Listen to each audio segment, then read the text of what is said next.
نبی صلی اللہ علیہ وسلم ایک دفعہ لیٹے ہوئے اور آپ غضب سے بیٹھ گئے.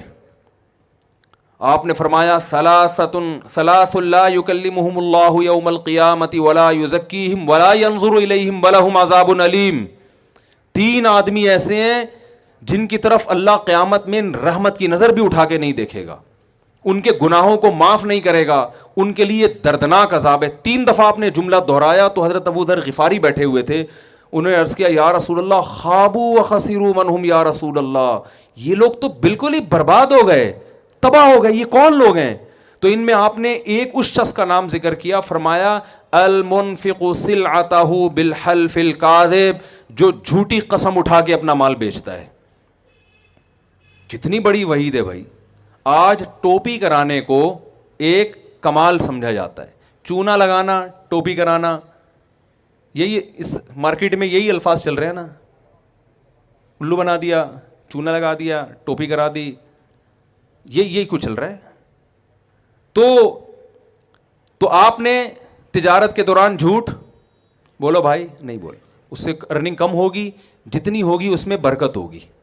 دیکھو برکت ایک الگ, یہ برکت کا انگلش میں ترجمہ نہیں ہے کیونکہ انگریز برکت کو مانتے نہیں ہیں. برکت کیا ہے؟ ایک آم کی گٹھلی زمین میں لگائی, لاکھوں آم پیدا ہو گئے حالانکہ نظر نہیں آ رہے تھے. تو اللہ نے قرآن میں فرمایا کہ اللہ ایسے لوگوں کے مالوں کو بڑھاتا ہے جیسے گندم کے ایک دانے سے 100 دانے پیدا ہوتے ہیں, ایسے اللہ تعالیٰ بڑھاتا ہے. ایماندار تاجر کا جو مال میں برکت اس سپیڈ سے ہوتی ہے, اتنی سپیڈ سے مال میں برکت ہوتی ہے.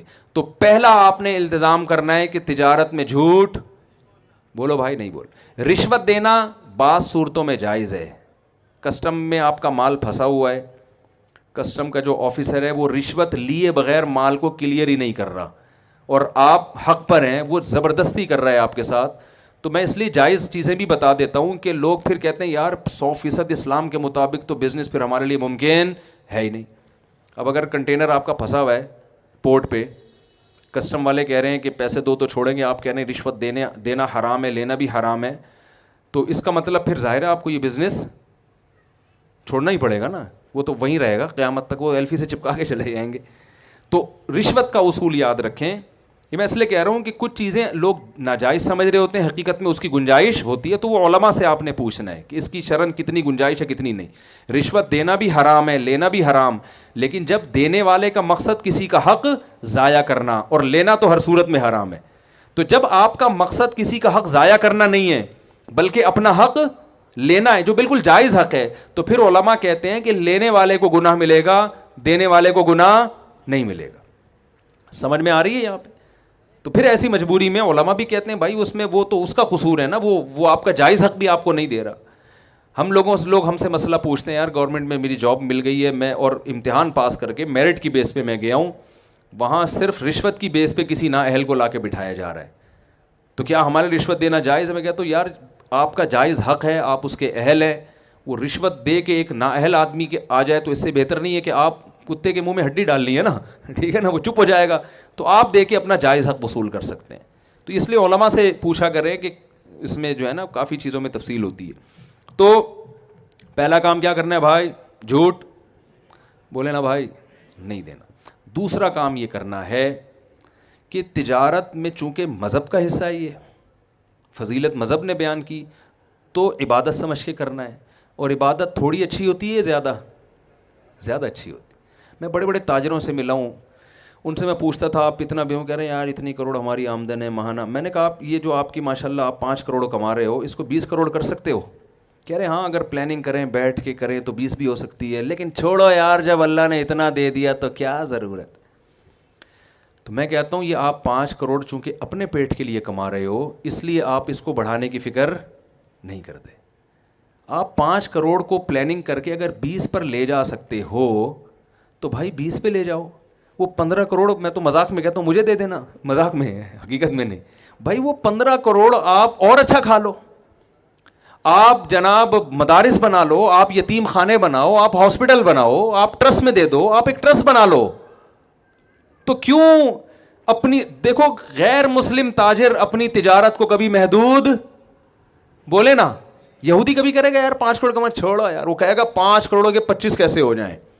ہاں اس 5 کروڑ کو ہوس کی بنیاد پہ اگر 10 کروڑ کرنا چاہتے ہو, یہ شریعت میں پسندیدہ نہیں ہے. اور ہوس کی علامت ہے کہ پھر جائز ناجائز کی پرواہ چھوڑ دیتا ہے. جیسے ہمارے بہت سے سیاسی لیڈر ہیں, 5-5 ارب کے اثاثے ہیں, لیکن ان کی توند بھرنے کا نام نہیں لے رہی. وہ چاہ رہے ہیں کہ پھر دوبارہ آ جائیں. پھر تو اس پہ حیرانگی ہوتی ہے, بھائی تیرا پیٹ اتنا سا ہے, موت کا کوئی بھروسہ نہیں کب آ جائے. تو ایسے شخص کے لیے ضرورت نہیں ہے.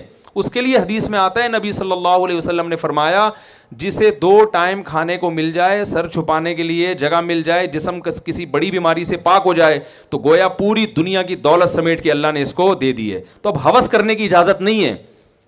تو اگر ہوس کی بیس پہ آپ 5 کروڑ بھی کما رہے ہو تو غلط ہے, اور ہوس کے بغیر 5 ارب بھی کما رہے ہو تو اس کو 10 ارب پہ لے کر آؤ آپ. کیونکہ دنیا کی لگام مسلمانوں نے اپنے ہاتھ میں لینی ہے. تو یہ لگام دنیا کی اپنے ہاتھ میں لینے کے لیے 8-10 کروڑ کی تجارت کافی نہیں ہے. تو بڑھاؤ اس کو. ہاں اعتدال ضروری ہے کہ اتنا اس میں فکر نہ ہو جائے کہ نمازیں ضائع ہوں, صحت خراب ہونا شروع ہو جائے, بیوی بچوں کو ٹائم ہی دینا چھوڑ دیں. ایک ابھی واقعہ سامنے آیا, ایک صاحب سارا دن بزنس میں لگتا تھا ان کا. صبح جب گھر سے صبح نکلتے بچے سو رہے ہوتے تھے, جب گھر آتے تو بچے سو چکے ہوتے تھے, سارا دن دکان پہ.